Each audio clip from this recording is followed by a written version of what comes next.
Today, guys, we're going to be stepping outside of my recent slashers film kind of fest, and we're going to talk about a film that's also not from the 80s. It's from 1990s and I believe 1992, and it is called Robert Altman's The Player. This is a film that takes the death of the author and leads it to its utmost conclusion and most literal end. However, I would say this is a good film to watch. If you haven't seen it, you should watch it and then come back and then we can talk about it a little bit. I mean, do you realize how unstoppable this guy is? So, if you don't want to watch it though, let's go ahead and get into it. Basically, what it does is it follows a exec over at a studio who is on the verge of being replaced. All of a sudden, he starts getting random letters threatening him, and he finds a person who he believes is a kind of jaded writer who would be potentially sending him these notes.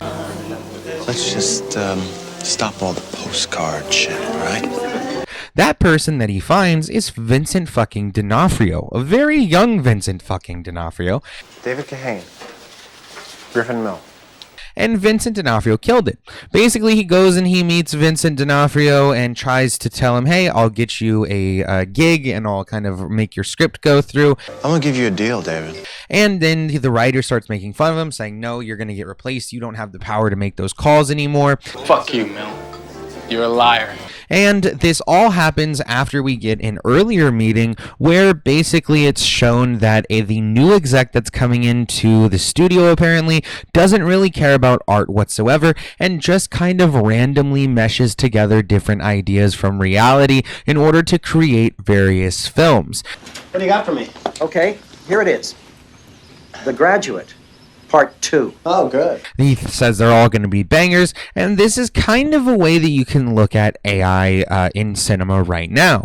There's this idea that executives have that they can go ahead and they can remove the art from the artist. They can remove the author from the book. That they can remove the writers from the writer's room and just allow an AI to come up with that. However, what you end up with is very soulless in pieces and in projects that don't really have much depth to them, rather than don't have much depth. They don't have any depth because the creator of it, the AI, doesn't have any conscious understanding or goal of to make something of its own experience. It meshes together a bunch of data of other experiences and kind of people that have done shit already, and then pushes out some type of idea, etc., that it thinks is going to be good. And any reading of it is something that is purely human made, just like reading why the trees are out there and whatnot, right? Why does the sky blue? There are certain reasons for it, but generally speaking, it's somewhat random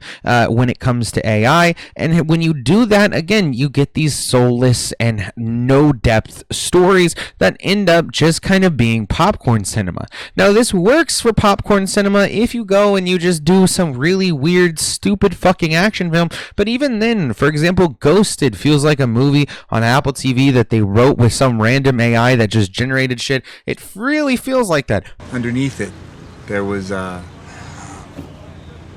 something. Maybe there was a writer's room for that. I have no idea. But generally speaking, those types of films are not at all what I want to see. When we went over to AI, like I believe we went to ChatGPT and said, hey, give us a Marvel CIA film, it basically gave us exactly what Ghosted was. It was, or about ghosting, I think we put it in there. It's like, give us a CIA film about ghosting with Marvel actors, something like that. And it gave out pretty much exactly what that movie was. So, again, when you remove the art from the artist, you get these really sad end projects. So, this entire thing, I believe The Player, let's get back to that, is a visual representation of what Hollywood is trying to do here. Even though the current exec that we follow is one of the good ones, he still has to push out writers and push down people and can only bring up so many. There's no way I can hear a pitch right now. On top of that, this exec is shown to be a pretty fucked up guy in other ways. For example, he kills Vincent D'Onofrio after Vincent D'Onofrio makes fun of him.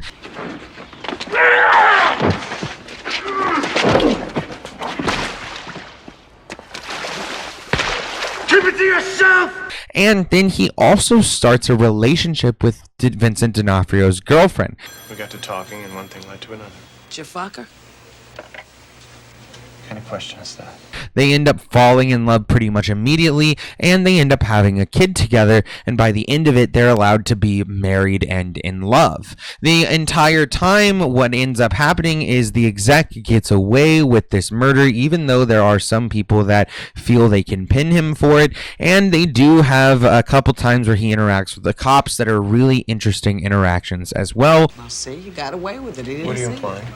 I'm not implying anything. I asked you a direct question. Did you fuck And I her? told you I wouldn't answer that question without a lawyer in the room. Then why are you getting hot under the collar? Because you're being rude, Miss Avery. Oh, well, excuse me. But the entire thing feels like it's what if Hollywood, what Hollywood truly wants. Underneath the outer exterior is the thing that will make the most money, the thing that will get the most people in the most amount of seats. And to people at the top, it doesn't matter if there is any depth or any story or anything that really matters. All they care is that they make money, and that's why they're not the artists. They're the suits. And this shows what happens if the suits are the ones that get whatever it is that they want, which is already the case. The fucking exec gets to remove the author. He gets to kill him. He gets to live with this new girlfriend and wife that he has with a new baby. And at the end, it's revealed that Vincent D'Onofrio didn't even send him the letters to begin with. Hiya, Griff. Remember me? I'm the asshole who used to be in the postcard business.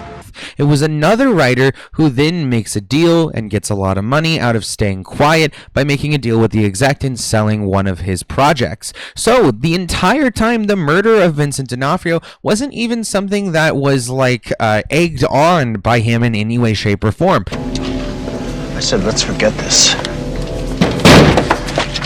Obviously, that wouldn't make it okay anyway, but generally, the fact that the author here was not even the one who was trying to fight back against Hollywood or the exec, but it was another person who was pushing back, yet the author still gets the brunt of it.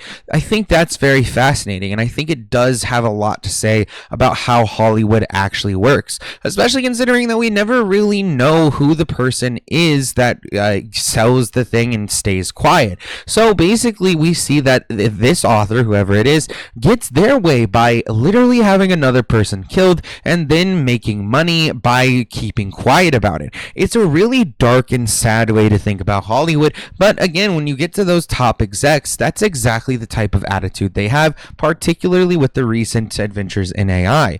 And I think that this movie does have a lot to say about that, and again, is a very good visual representation of how Hollywood is and how Hollywood attempts to remove the art from the artist.